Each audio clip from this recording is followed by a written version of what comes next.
Meron akong hawak na martilyo rito, sinasabi ko sa'yo. Mr. Chair. Huwag kang tatawa-tawa kasi hindi nakakatawa ito, ha? Mr. Chairman. Dito lang nagsisinungaling ka na eh. Quick lang para sa kanya. Kanino? Kay Randy. Habang hindi pa siya umalis. Naniniwala ka pa dyan? Naintindihan ko, Mr. Chair, dahil tingin ko, Bisaya ito, hirap mag-express ng sarili niya in Tagalog. Kaya, I would rather advise him na uminom ka ng tubig, mag-inhale ka, relax ka, at ang pagsalita mo, huwag mo masyadong bilisin. Naintindihan kita eh, para tayo Bisaya. May difficulty in expressing yourself ka. Hindi ko kinakampihan, Mr. Chair, ha? Ang sinasabi niya, meron siyang 40 billion pesos. 40 billion. NFCC. 40 billion ang sinasabi niya. NFCC, Mr. Chair. Kaya nga, 40 billion pesos. Yes, Mr. Chair. Oh. Naniniwala ka, Mr. Senator? Ano yung NFTC, Mr. Chair? Hindi ko... Net Financial Contracting Capacity. Totoo, tinoon na, bay. Ha? Yeah. May 40 billion ka. Yes. Nakadeposito sa bangko na. Ano sa mga? Ay, Paano? hindi. Yung NFCC kinuha sa... Ano yan? Yen o pesos? Asset yan. Kasi yung...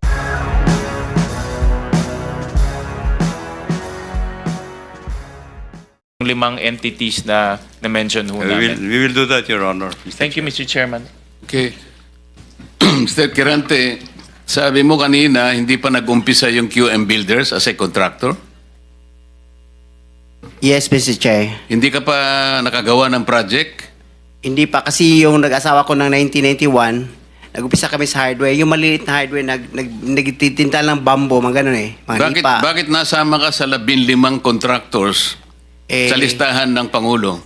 Kanina tinatanong ko, wala bang kukontra dito sa sinabi ng Pangulo na 545 billion worth of flood control projects ay ito lang mga 15 contractors ang nakakuha, kasama ka QM Builders. Nandiyan ka pala, bakit hindi ka kumontra? Ba't ngayon sinasabi mo, hindi ka pa nakapag... Pasensya, Mr. Chair, kasi medyo nahiya ako. So sinasabi mo, mali ang Pangulo with respect to your company? Yung data is mali eh.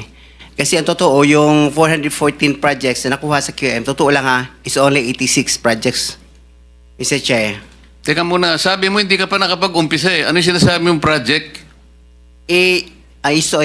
Ano ko lang siguro, bagitin ko lang. Noong 2003, nakalisensya na kami sa pickup, only category D. Hanggang noong 2024, naging quadruple A na tayo. Pero dumaan pa kami ng single A noong 2011 hanggang nag-triple A tayo ng 2017 hanggang naging quadruple A tayo ng ng 2024. Mr. Secretary, naiintindihan mo ba yung sinasabi niya? Sabi mo hindi ka pa nakapag-umpisa ng project. Paano ka naging quadruple A? Ano ko lang, Mr. Che, yung sinasabi kong 1992 is hardware pa yon. Yung nakita niyo yung hardware. Hindi natin pinag-uusapan yung hardware mo. Ang pinag-uusapan natin, flood control projects. Tinatanong ka kanina, sabi mo, hindi ka pa nagkapag-umpisa ng flood control projects. Paano ka nagkaroon ng lisensya? Paano ka naging quadruple A? At lalong mahalaga, paano ka nasama sa 15? Gumawa ka na ng flood control project. Gumawa na tayo ng flood control project. O ngayon gumawa ka na naman. Ano ba talaga yung totoo? Baka hindi ka makauwi sa araw na ito. Nagsisinungaling ka na naman eh. Ang sinabi ng Pangulo, kasama ka sa 15. Tama, Mr. Huwag Che. mong mamaliitin ito. Bagatas dito, aartihin mo kami, sasabihin mo, hindi ka pa nagumpisa ka isang hardware.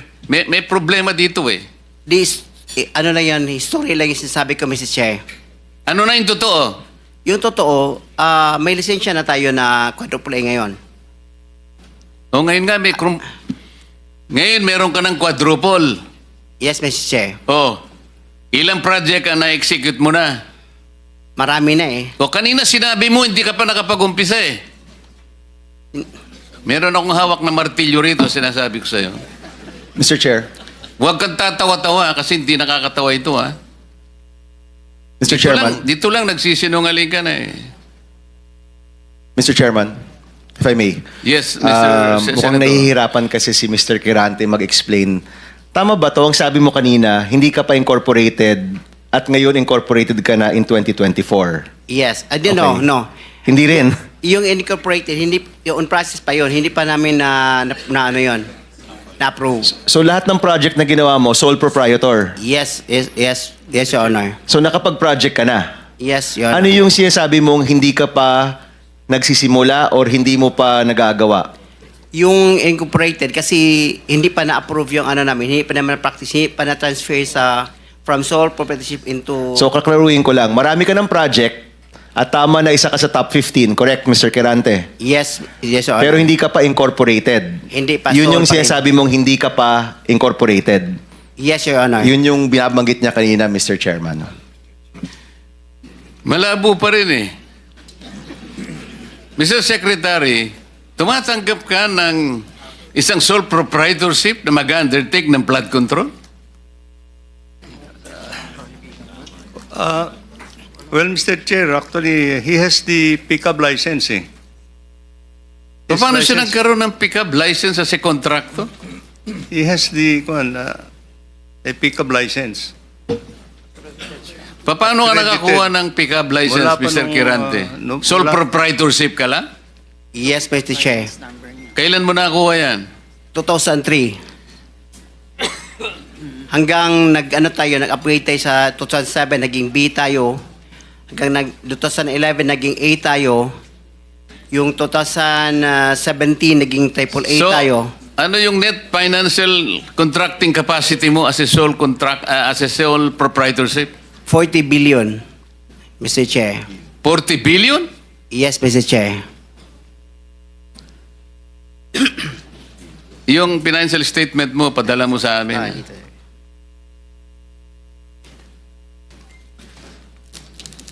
Mr. Chair, if I may. Mr. Chair. Teka muna, si Senator JB muna para matapos natin lahat. Quick lang, para sa kanya. Kanino? Kay Randy. Habang hindi pa siya umalis. Naniniwala ka pa dyan?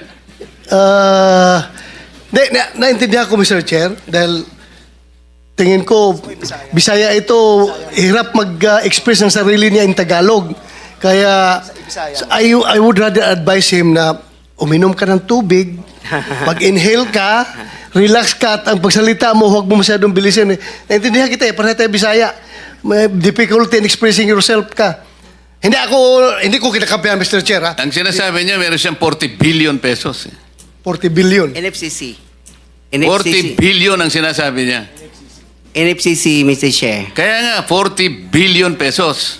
Yes, Mr. Chair. Oh. Naniniwala ka, Mr. Senator? Ano yung NFTC, Mr. Chair? Hindi ko... Net? Net financial contracting capacity. Totoo, tinoon na, bay. Ha? Yeah. May 40 billion ka. Yes. Nakadeposito sa bangko na. Ano sa mga? Ay, Paano? hindi. Yung NFCC kinuha sa... Ano yan? Yen o pesos? Asset yan. Kasi yung NFCC, kinocompute ng times 15 yon, Mr. Chair. Halimbawa, may 1 billion ka sa bangko. Pwede ka sa 15 billion. So, kung halimbawa may pera ka sa bangko na 2 billion, ibig sabihin, pwede ka sa 30 billion. Yan ang computation. Kaya tayo yung pera natin, kasama na yung mga assets, more than 2 billion. Kaya, i-multiply natin ng 15, abot ng 40 billion. Kaya kami munta at hanggang 40 billion. Mr. Chairman. Mr. Quirante, ito tinitignan. Ano yung 2015 na QM Builders Incorporated? Ina-apply namin dyan sa SEC, Pero Your Honor. 2015 pa siya. Pero hindi pa namin tinatransfer Transfer to? to sole proprietorship into incorporated. Hindi, ito, incorporated na ito eh. This is a corporation. Kasi ang explanation ng bookkeeper natin, yung ano natin gahandol, yung experience from sole proprietorship, itatransfer muna sa Hindi, incorporated. iba yung experience, iba yung corporate entity. Ha? Incorporate entity is 2015 nandyan na siya. Pero sinasabi nyo, walang nangyayari. Wala nangyayari. Ang In-apply lang. ginagamit nyo since noon pa ay yung inyong sole proprietor.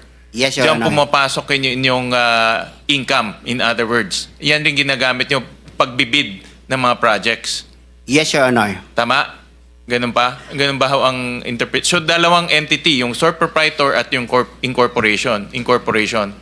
Yes, Your Honor. Okay. Sabit nyo na lang ho sa amin yung mga dokumento na yan. Thank you, Mr. Chairman. Senator JB? Thank you, Mr. Chair.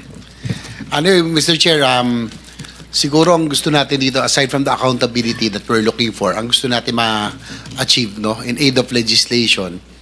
Mr. Chair, I have the second bill that I filed in this Congress is a comprehensive master plan for infrastructure development. Na kahit sino po ang maging presidente, when it comes to infrastructure, especially big ticket items, dapat po tuloy-tuloy.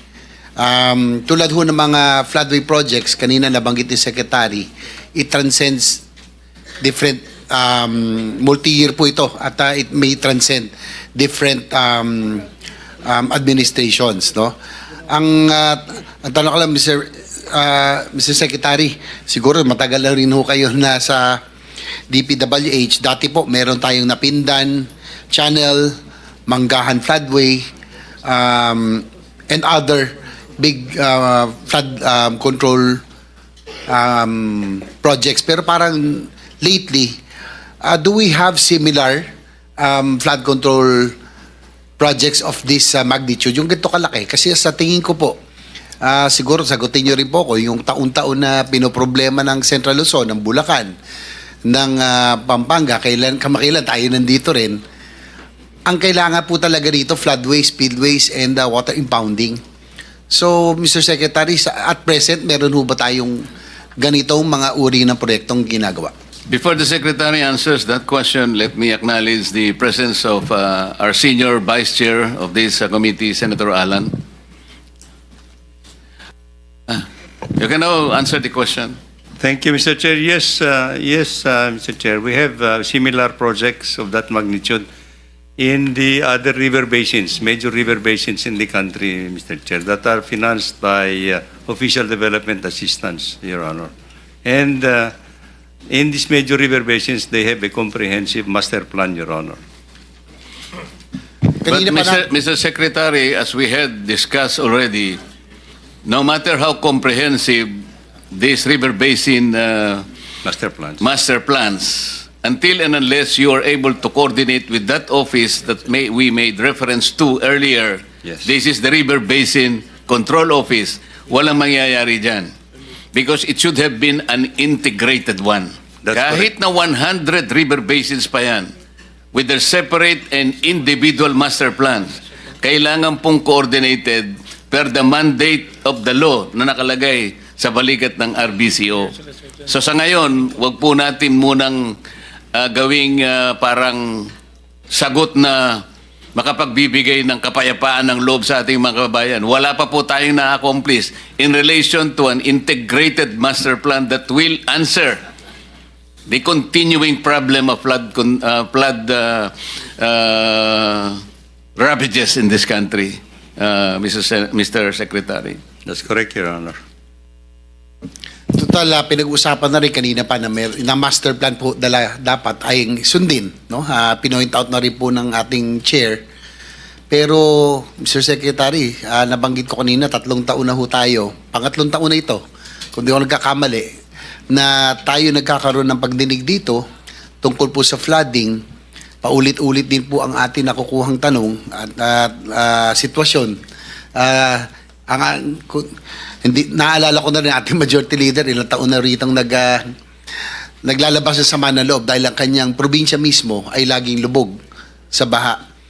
Doon po sa Central Luzon, for example, Secretary, ano po ba ang kailangan gawin? What projects are needed? Yung mga big ticket items that are needed really to mitigate or to flush the floodwaters faster, no? Alam naman natin, we can fight nature.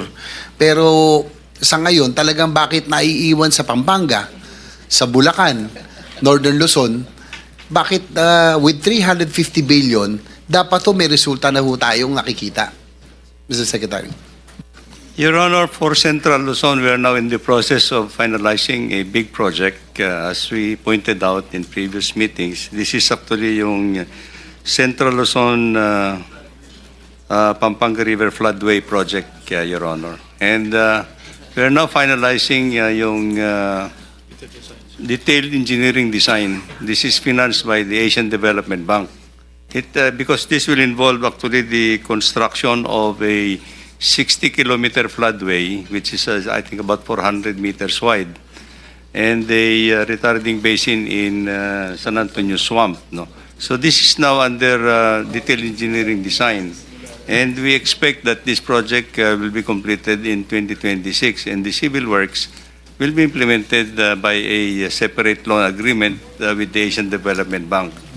Kasi of this magnitude, Mr. Chair, this involves a lot of steps in the preparation of the entire project is estimated to cost almost about 150 billion pesos yata. So I think yung preparation of this kind of a magnitude wave project is very tedious, Your Honor. Pero Mr. Secretary, narinig na rin ho natin yan 3 years ago. I am glad kung talagang nagsimula na at kung 150 billion lang yan binabanggit nyo, Ako talagang mapipikon si Senador Rodante Marcoleta dito sa kay Mr. Kirante kasi nga po ay medyo hindi po maayos ang kanyang pagsasalita. Tama yung sinabi ni Bato, itong si Kirante ay Bisaya at nahihirapan na ipaliwanag ang kanyang sarili. Kasi nga po, merong parang language barrier. Alam niyo po, nung napunta ako ng Cebu, pag nakikipag-usap ka ng Tagalog, parang nahihirapan pong magsalita yung mga Bisaya. Naranasan ko na yan doon sa kila Ate Kikot yan. Napunta ako doon sa Karkar, doon sa Mactan, yan. Doon sa Mactan, yung resort na napunta namin doon, yung stop, kinakausap ko ng Tagalog, parang nahihiyang sumagot. Kaya po, tama yon, ganun talaga. Meron talagang tao, o merong Bisaya, merong Ilocano, merong Kapampangan, merong Ilonggo, na hindi po maalam gaano magsalita ng Tagalog. At kapag nagsalita po sila, parang iba yung ibig sabihin. Yung kumbaga yung pinupunto nila, ang intindi natin, iba ang ibig sabihin. Eto, example, katulad ni Dondon Patidongan. Nakita nyo, pag nagsasalita si Dondon Patidongan, parang matigas yung kanyang dila. Parang hirap siyang magsalita ng Tagalog. Kasi nga po, meron po talagang gano'n na mga hindi gaanong sanay na magsalita ng Tagalog. Or, alam nila sa sarili nila, akala nila yun yung tamang word sa Tagalog. Kaya kapag nagsasalita po, medyo kailangan lang ng konting pasensya nitong si Rodante Marcoleta. At yun nga kanyang gabel, martilyo daw, ipangpupok po kay Mr. Kirante. Pero alam nyo hindi yan yung pinaka big deal dito sa sa video na ito. Ang akin pong napansin dito at nakapukaw ng pansin talaga sa akin, nung sinabi niya na meron siyang 40 billion asset. Imagine niyo po yun meron siyang 40 billion asset. Ngayon, yung sinasabi niya, NCPP ba, kung ano man yun, syempre, hindi ko maintindihan yan. Alam niyo naman, mga pangmayamang usapan yan Ngayon, yung sinasabi niya, pag meron kang 1 billion, 15 billion, pwede ka. Pag 2 billion, 30 billion, pwede ka. So, siya, more or less, meron siyang nasa 3 billion less than 3 billion ang kanyang pera, ibig sabihin at pwede siya sa 40 billion na project. Sus Mariosip, imagine niyo po yung mga ganong kaperahan nitong mga kontratista na ito, di ba? Napakayaman. Pero magtataka ka, wala sa Philippines Billionaires Club. Parang ganon. Kasi tayo nakikita natin taon-taon sila lang yung mga nandyan, mga Rason, mga C, etong Manny Pacquiao. Makikita natin sila lang yung mga nandyan na mga Ramon Ang, nandyan na mga bilyonaryo. Pero eto si Kirante, meron siyang ganun na asset wala siya sa billionaires of the Philippines. Tapos, eto si Sara Diskaya at etong si Curly Diskaya, na interview siya. Meron akong nakitang interview, hindi ko lang matandaan kung kay Julius Babaw. Ang dami nilang sasakyan, mga luxury car, mga sasakyan na dito sa Pilipinas, sila lang ang meron. Ilan sa mga sasakyan nila, sila lang ang meron dito sa Pilipinas. Nung tinanong sila kung nasa magkano na ang asset nila, more or less, nasa billion daw po. Hindi nila masabi yung eksakto na halaga ng kanilang kapirahan, pero nasa ano daw po, nasa more or less 1 billion. Pero kapag wala sila sa no billionaires of the Philippines, no. Mapapaisip ka ba't ganun? Ba't hindi sila nasasama diyan? Pero ang yayaman. Ito nga si Mr. Kirante, kinukwento niya, hardware lang dati, nagtitinda lang ng kawayan. Tapos ngayon, ganun, karami ang kanyang asset. Hindi naman natin na kino-question ang kanyang pagyaman, pero di ba, yung ganitong asset na ganito karami, bakit hindi nasasama sa mga billionaires ng Pilipinas? Tapos, parang alam niyo yung sikreto o parang hindi po maliwanag kung paano nila na-acquire yung ganito kalaking kayamanan. Sana maimbestigahan din yan para malinis ang kumbaga yung pera nila, malinis ang kung paano nila ito na-acquire. Dito kay Mr. Kirante, ngayon lang naman natin siya nakita, ngayon lang natin siya napanood, ngayon lang natin nalaman ang kanyang kasi kinukwento nga niya yung kanyang buhay, nasabi nga ni Marcoleta, wala siyang pakialam do sa hardware ni Mr. Kirante. Di ba? Pero imagine niyo po, from rags to riches, from nagtitinda ng kawayan hanggang naging ganong kalaking kontraktor sa ating bansa. Di ba? Wow! Talagang mapapaisip ka kung paano po nila na-acquire ito. Sana nga po walang illegal na nangyari sa pagyaman nitong mga kontraktor na ito, no? So yan, abangan natin kung ano pa po ang mga magiging action dito sa Senate hearing na ito. At ito pong Senate hearing na ito, ito yung pagpapatunay na ang ating Pangulong Bongbong Marcos ay pinakinggan ng Senado at seryoso po ang ating gobyerno na maparusahan ang mga nasa likod ng mga maanumalyang flood control projects. At dapat, sana, maisip ni Marcoleta, karamihan ng mga palpak na flood control projects nung panahon ni Digong. Mga ghost projects, napakarami noong panahon ng 2021. Termino ni Digong. Sana malaman niya yan. Sana maisilip niya yan. At huwag siyang maging bias. Hindi yung mga kongresista ang kanyang pinag-iinitan o yung mga kontratista na kongresista pa. Alam ko, hindi ito kukonsintihin ng ating House Speaker. Kung merong anomalya na kinasasangkutan ng isang kongresista, sigurado ko magbabayad yan. At hindi yan hahayaan na makalagpas ng ating House of Representative Speaker Martin Romualdez. So yun lamang po. Maraming salamat sa pagsama nyo dito sa aking vlog na ito. Ingat po kayo. Nasan mang panig kayo ng mundo, momo chup chup. Love you, love you. God bless us all. Pilipinas. God first.